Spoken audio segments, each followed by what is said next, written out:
Viral di media sosial, 1 Juni hari ini akan ada demo besar di Cirebon, Jawa Barat dan menuntut pengungkapan kasus Vina. Banyak video yang juga menarasikan adanya puluhan bus menuju Cirebon untuk mendukung tersangka Peggy Setiawan. Dalam narasi di media sosial, tertulis bahwa demo besar-besaran ini akan berlokasi di Polres Cirebon dan di lokasi pembunuhan Vina dan Eki. Publik yang mendukung aksi ini mengatakan bahwa aksi demo dilakukan untuk menuntut keadilan bagi Peggy Setiawan yang dinarasikan sebagai korban salah tangkap. Unggahan lainnya juga menunjukkan puluhan bus yang disebut sedang menuju ke Cirebon, Jawa Barat. Ada pula yang mengatakan seluruh kuli bangunan juga menuju ke Cirebon. Dari pantauan langsung di lapangan sekira pukul 11 waktu Indonesia Barat, tampak demo yang digaungkan di sosial media tidak terlihat. Baik TKP pembunuhan Vina maupun kantor Polres Cirebon terlihat lengang dan tak ada kerumunan massa. Sebelumnya pada Senin 27 Mei, sejumlah kuli bangunan rekan dari Peggy sempat datang ke kediaman Peggy. Kuli bangunan ini menuliskan kekecewaannya dan mengaku akan membela Peggy habis-habisan. Ia pun mengatakan akan turun tangan ke Polda Jawa Barat. Ayah Peggy, Rudi Irawan, juga menegaskan bakal membantu anaknya dalam menghadapi proses hukum pasca ditangkap dan ditetapkan menjadi tersangka dalam kasus pembunuhan Vina dan Eki. Rudi mengatakan akan meminta tolong rekan Peggy yang merupakan sesama kuli bangunan di Bandung, Jawa Barat untuk bersaksi.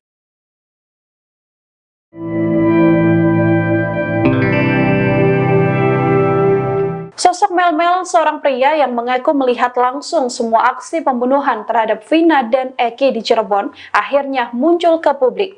Munculnya kesaksian Mel-Mel ini sekaligus membantah pernyataan dari sejumlah saksi. Rekaman suara hingga pesan teks dari Mel-Mel viral di media sosial, hingga sosoknya yang juga akhirnya mengungkap kesaksian di hadapan publik. Dalam pernyataannya, Mel-Mel mengatakan bahwa dirinya melihat secara langsung bagaimana Eki dan Vina dianiaya dan dihabisi. Sebelumnya, Mel-Mel mengaku sempat pergi bersama Eki dan Vina yang juga mengajak sosok Linda. Pernyataan ini sekaligus membantah pernyataan Linda yang mengaku dirinya hanya berada di rumah dan tak pergi kemana-mana di hari dan malam pembunuhan Vina. Mel-Mel mengatakan bahwa ia pergi memboncengkan Linda mengiringi Eki dan juga Vina. Mel-Mel mengaku dirinya menemukan Vina dan Eki dianiaya di TKP dan mengendap dari sebuah warung. Bahkan Mel-Mel juga ikut membuntuti para pelaku ketika para pelaku memindahkan korban Vina dan Eki ke jembatan Talun.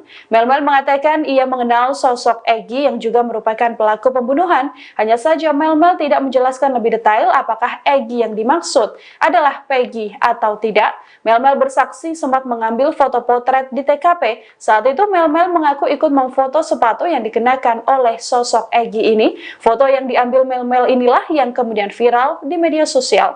Dengan hadirnya Mel-Mel, ia sedianya bisa menjadi saksi kunci pengungkap kasus pembunuhan Vina. Pengacara Peggy Setiawan, Tony RM, juga menilai kesaksian Mel-Mel luar biasa. Pasalnya Mel-Mel dapat mengetahui peristiwa ini secara sangat detail. Kini keluarga Vina maupun pengacara pelaku Peggy meminta Mel-Mel menyertakan bukti jika memang benar menjadi saksi hidup dan saksi mata yang melihat bagaimana kasus pembunuhan Vina.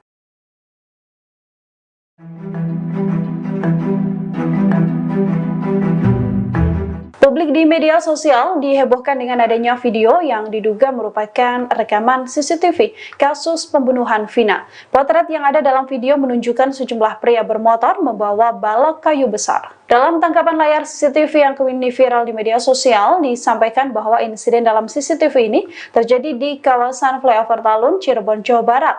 Ada banyak akun TikTok yang kemudian memposting video yang sama dan menarasikannya sebagai CCTV kasus pembunuhan Vina. Namun sampai saat ini dugaan rekaman CCTV yang beredar adalah CCTV kasus Vina masih belum bisa dikonfirmasi kebenarannya. Namun dugaan kuat bahwa adegan yang viral adalah sebuah cuplikan dari film dan tak ada kaitannya dengan kasus Vina. Sebelumnya, seorang warga Cirebon bernama Ferry juga telah menegaskan bahwa ada rekaman CCTV 360 di TKP Vina dibuang. Ferry yang merupakan warga sekitar menyebut bahwa lokasi CCTV ini ada di flyover di TKP ditemukannya Vina.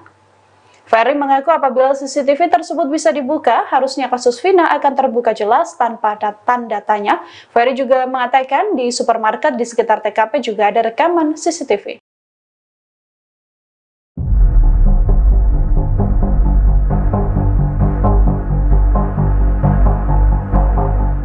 Salah satu terpidana kasus pembunuhan Vina Cirebon yakni Saka Tatal mangkir dari pemanggilan penyidik Ditreskrimum Polda Jawa Barat pada Jumat 31 Mei kemarin. Alasan Saka Tatal tidak memenuhi pemanggilan Polda Jawa Barat karena ekonomi. Demikian disampaikan kakak kandung Saka Tatal yakni Jaka pada Sabtu 1 Juni 2024. Saka mangkir dari pemanggilan dan pemeriksaan sebagai saksi soal kasus Vina karena tidak memiliki ongkos untuk ke Polda Jawa Barat. Meski demikian, kakak kandung Saka menegaskan keluarga telah berkomitmen untuk hadir jika pemeriksaan dilakukan di Cirebon.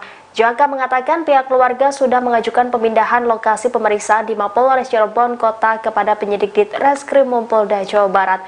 Jaka mengungkapkan kondisi Saka saat ini dalam keadaan baik. Surat panggilan tersebut hanya menyebutkan bahwa Saka dipanggil sebagai saksi dalam perkara dugaan perlindungan anak. Seperti diketahui, kasus pembunuhan Vina dan Eki di tahun 2016 semakin ramai setelah ditangkapnya salah satu DPO dalam kasus tersebut yakni Peggy Setiawan alias Peron. Tim penyidik Ditreskrimum Polda Jawa Barat pun terus mengebut pemeriksaan saksi-saksi. Sebelumnya, tim penyidik telah memeriksa intensif 7 terpidana kasus tersebut yang telah menjalani hukuman penjara seumur hidup dan sejumlah saksi lainnya. Rekaman CCTV kasus Vina Cirebon menjadi teka-teki. Di media sosial ada banyak akun yang memposting video diduga CCTV kasus Vina Cirebon. Dalam rekaman diduga CCTV kasus Vina tersebut, tampak segerombolan pemuda menggunakan sepeda motor, salah satu pemotor memegang seperti balok panjang. Namun begitu rekaman diduga CCTV kasus Vina Cirebon ini, belum dapat dikonfirmasi kebenarannya. Seorang warga Talun, Ferry menerangkan bahwa di sekitar TKP memang terdapat CCTV, menurutnya jika CCTV dibuka maka kasus Vina akan terungkap. Lalu Rismon Hasiholan Sianipar, ahli digital forensik menyoroti alasan rekaman CCTV kasus Vina tidak diungkap. Ia mengatakan kuasa hukum terpidana yang bernama Jogi katakan bahwa CCTV kasus Vina Cirebon gelap sehingga tidak ditampilkan di pengadilan. Ia lalu mempertanyakan mengapa bukti itu disembunyikan padahal bisa jadi informasi tambahan. Ia pun meminta Kapolri merekrut orang yang kompeten dalam bidangnya.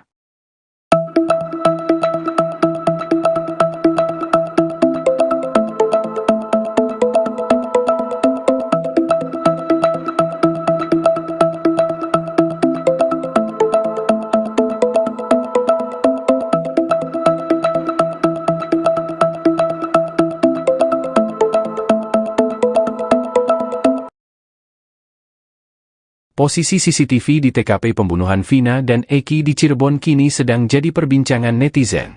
Pasalnya, CCTV itu seharusnya bisa mengungkap pelaku pembunuhan Vina 8 tahun lalu. Setidaknya ada 3 CCTV di sekitar lokasi kejadian yang kemungkinan merekam para pelaku pembunuhan. 3 CCTV itu berada di 2 minimarket dan flyover Talun. Untuk lokasi CCTV minimarket, berada di dekat tempat nongkrong para pelaku. Lokasi itu juga berdekatan dengan TKP Vina dan Eki dianiaya oleh pelaku. CCTV itu diharapkan bisa merekam momen Vina dan Eki melintas di lokasi tersebut. Ferry juga mengungkap adanya CCTV di TKP pembunuhan. Saat dilihat di Google Maps, benar saja ada CCTV di lokasi flyover. CCTV itu berada di atas flyover dengan tiang yang tinggi. Terlihat CCTV itu sudah ada sejak tahun 2015. Kemudian di tahun 2017, CCTV di lokasi itu juga masih dalam posisi yang sama. Lalu di tahun 2023, CCTV itu juga masih ada di lokasi yang sama. Namun yang jadi pertanyaan netizen, di manakan rekaman CCTV tersebut? Kenapa rekaman CCTV-nya tidak pernah diungkap ke publik? Rupanya rekaman CCTV diduga peristiwa Vina Cirebon itu beredar di media sosial. Pada postingan di akun TikTok Rindi Antika, terlihat segerombolan pemuda menaiki motor. Pada pemuda itu berkeliling dan terekam kamera CCTV. Mereka terlihat memegang balok berukuran panjang. Lalu ada juga posisi mereka sedang berada di flyover, diduga di Talun, Cirebon. Para pemuda itu terlihat mengenakan kaos dan tanpa atribut geng motor. Mereka juga terlihat tidak memakai helm, hanya beberapa saja yang mengenakan pelindung kepala.